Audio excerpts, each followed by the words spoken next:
Hello friends, मैं रोशन आपका अपने YouTube channel combine lecture series पे स्वागत करता हूं। ये हमारी इंग्लिश की क्लास है, जहां पिछले कुछ दिनों से हमारी क्लासेस अपलोड नहीं हो पा रही थी। इसके लिए हम आपसे माफ़ी चाहते हैं। अब से इंग्लिश की क्लास भी रेगुलर अपडेट होगी और अपलोड होगी।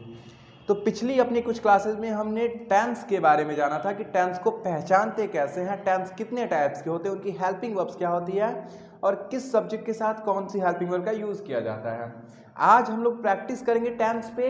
इट मीन्स हम लोग पहचानेंगे टेंस को और उसको ट्रांसलेट करने की कोशिश करेंगे। तो चलिए कुछ सेंटेंसेस को देखा जाए और उन्हें ट्रांसलेट करने की कोशिश करते हैं। राम क्रिकेट खेल रहा है। क्रिकेट खेल रहा है, ये एक सेंटेंस है जिसे हम ट्रांसलेट करने की कोशिश करेंगे। तो सबसे पहले आप सेंटेंस को देख करके क्या करेंगे, आपके सामने कोई भी सेंटेंस मिलेगा तो आप कैसे बनाएंगे। इसके लिए आसान सा तरीका ये है कि आप पहले उसके टेंस को पहचानें। टेंस कैसे पहचाना जाएगा, सेंटेंस को ध्यान दीजिए। राम क्या कर रहा है, राम क्रिकेट खेल रहा है, मतलब फिलहाल में राम क्रिकेट खेल रहा है। ये है का मतलब काम प्रेजेंट में हो रहा है और प्रेजेंट में ये काम अभी वर्क इन प्रोसेस है। इट मीन्स कंटिन्यूअसली हो रहा है, लगातार हो रहा है, और जो काम कंटिन्यू होता है उसे हम कहते हैं प्रेजेंट कॉन्टिन्यूअस टेंस के अंदर, प्रेजेंट कॉन्टिन्यूअस टेंस। अब आपको बताया गया है कि प्रेजेंट कॉन्टिन्यूअस टेंस की helping verb is am are होती है। मेन वर्ब में आईएनजी जोड़ दिया जाता है। मेन वर्ब क्या होती है, वर्ब की फर्स्ट फॉर्म, और उसमें हम जोड़ देते हैं आईएनजी को। तो पहला काम आपको टेंस पहचानना, उनकी हेल्पिंग वर्ब याद रखनी है और मेन वर्ब को याद रखना है। इसके बाद आप क्या करेंगे, इस सेंटेंस का नेचर डिफाइन करेंगे कि किस टाइप का सेंटेंस है, ये अफर्मेटिव है, निगेटिव है, इंटरोगेटिव है, किस टाइप का सेंटेंस है।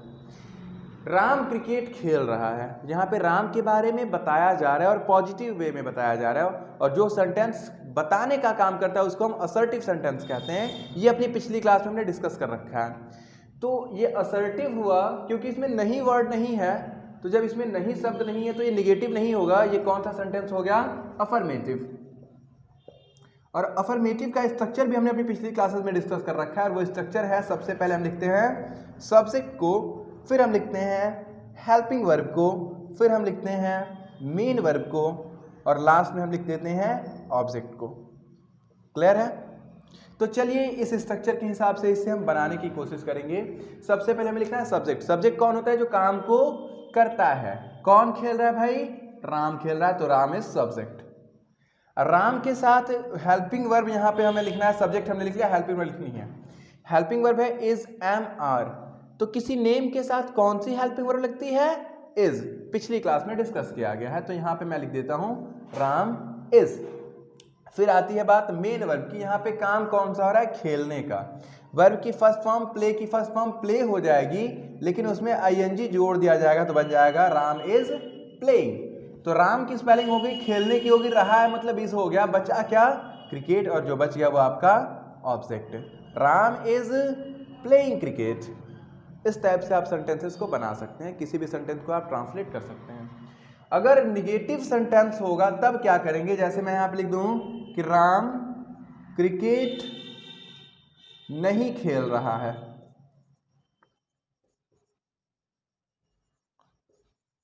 तो अब क्या किया जाएगा, क्योंकि निगेटिव का स्ट्रक्चर क्या होता है, निगेटिव के स्ट्रक्चर में सब्जेक्ट भी रहता है, हेल्पिंग वर्ब भी होती है, लेकिन उसके बाद क्या जुड़ जाता है, नॉट।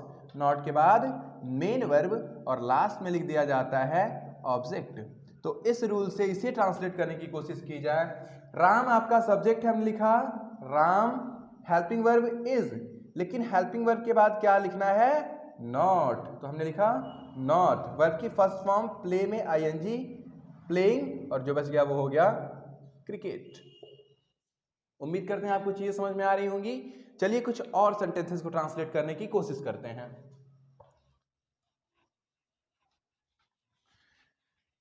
सबसे पहले आपको टेंस पहचानना आना चाहिए। अगर आप टेंस नहीं पहचान पा रहे हो तो हमारी पिछली क्लासेस को देखिए, टेंस पहचानना सीख जाएंगे। जैसे मैंने लिख दिया कि मैं 2 दिन से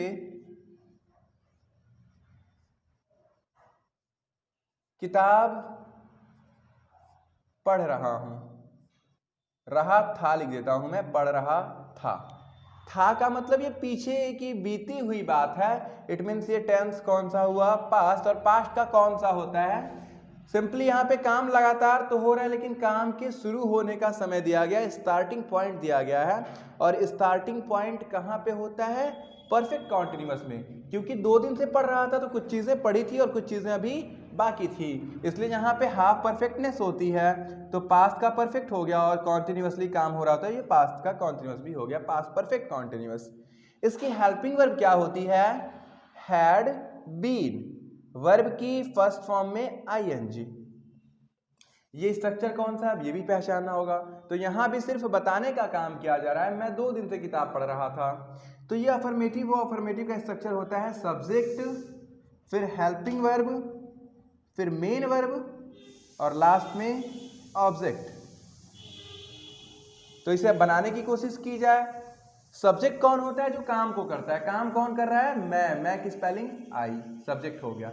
हेल्पिंग वर्ब क्या है, हैड बीन, तो यहां पे हम लिख देंगे हैड बीन, ठीक है, हेल्पिंग वर्ब भी हो गई। मेन वर्ब यहाँ पे काम कौन सा हो रहा है, पढ़ने का हो रहा है, तो हम यहाँ पे लिखेंगे रीड, लेकिन उसमें आईएनजी भी जोड़ना है तो हो जाएगा रीडिंग। अब भाई मैं पढ़ रहा हूं तो क्या पढ़ रहा हूं, रीडिंग के बाद बात इनकम्प्लीट है, तो आपको लिखना होगा किताब, किताब की स्पेलिंग। मैं क्या कर रहा हूं, 2 दिन से किताब पढ़ रहा था, लेकिन यहाँ पे टाइमिंग भी है 2 दिन से, तो उसके लिए आपको 2 डेज से पहले एक प्रेपोजिशन यानी कि फॉर कंजक्शन है, सॉरी कंजक्शन 2 डेज आपको यूज करना पड़ेगा, for 2 days. I had been reading book for 2 days, as a conjunction हम फॉर का इस्तेमाल करेंगे। अगर निश्चित समय होता है तो हम सिंस का यूज करते हैं, और अनिश्चित समय होता है तो हम फॉर का यूज करते हैं। ये भी बातें हमने अपनी पिछली क्लास में डिस्कस कर रखी हैं। तो आपको समझ में आया होगा कि I had been reading book for 2 days कैसे ट्रांसलेट हुआ। चलिए एक और सेंटेंस को देखा जाए और इसे ट्रांसलेट करने की कोशिश करते हैं। थोड़ा सा बड़ा लेंगे ताकि आपको चीजें समझ में आए। मैंने यहां पे लिखा कि राम या फिर हम बाजार क्यों नहीं जाते हैं, हम बाजार क्यों नहीं जाते हैं। तो सबसे पहला काम आपका पहचानने का होगा, जहां पे सिर्फ काम के बारे में बताया जा रहा है, लास्ट में ते हैं, तो इसका मतलब ये प्रेजेंट का इंडेफिनिट हुआ। आप इस आखिरी शब्द से पहचान सकते हैं, जो आखिरी अक्षर होता है इससे आप पहचान भी सकते हैं, लेकिन इसमें कंफ्यूजन हो सकती है। तो आप ये समझिए कि जहाँ पे सिर्फ काम के बारे में बताइए कोई काम होता है या नहीं होता है, वो प्रेजेंट का इंडेफिनिट हो जाता है। इसके बाद हम इसका स्ट्रक्चर देखेंगे। प्रेजेंट इंडेफिनिट की हेल्पिंग वर्ब होती है डू डज और वर्ब की फर्स्ट फॉर्म। स्ट्रक्चर देखेंगे क्यों, क्यों का मतलब ये है सेकेंड टाइप का इंटेरोगेटिव, पहचानना बताया गया है सेंटेंसेस के टाइप्स में। और उसके बाद ये क्या है, निगेटिव भी है। तो यहाँ पे इसका स्ट्रक्चर हम लिखते हैं। सबसे पहले हम लिखते हैं क्वेश्चन वर्ड को, फिर लिखते हैं हेल्पिंग वर्ब को, फिर लिखते हैं सब्जेक्ट को, और फिर लिखते हैं मेन वर्ब को, और लास्ट लिख देते हैं हम ऑब्जेक्ट को। ये बताया गया है, ठीक है। तो चलिए सेंटेंस को बनाने की कोशिश की जाए। सबसे पहले क्वेश्चन वर्ड। क्वेश्चन वर्ड कौन सा है, क्यों, क्यों की स्पेलिंग वाई। उसके बाद बात आई हेल्पिंग वर्ब की, हम। वी के साथ डू या डज, पिछली क्लास में बताया गया था कि वी के साथ डू का यूज किया जाता है, वाई डू। और उसके बाद हम लिखेंगे सब्जेक्ट, सब्जेक्ट कौन है, हम, वाई डू वी। और उसके बाद नेगेटिव में नॉट भी होता है, तो यहाँ पे नॉट होगा, और मैंने लिख दिया यहाँ पे not, why do we not. और उसके बाद मेन वर्ब, मेन वर्ब कौन सी है, यहाँ पे जाने का काम हो रहा है, तो यहाँ पे हो जाएगा गो, और गो के बाद टू प्रेपोजिशन का इस्तेमाल किया जाता है। यहाँ पे बात की जाएगी ऑब्जेक्ट की, तो ऑब्जेक्ट कौन है, मार्केट।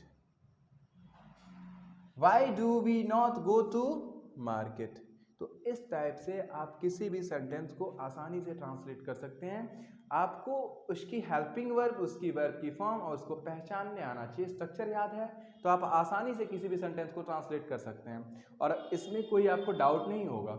अगर इस पूरे टॉपिक से रिलेटेड कोई भी डाउट्स होता है तो आप कमेंट करके पूछिए। मिलते हैं अपनी नेक्स्ट क्लास में कुछ नए प्रैक्टिस के साथ। धन्यवाद, थैंक यू।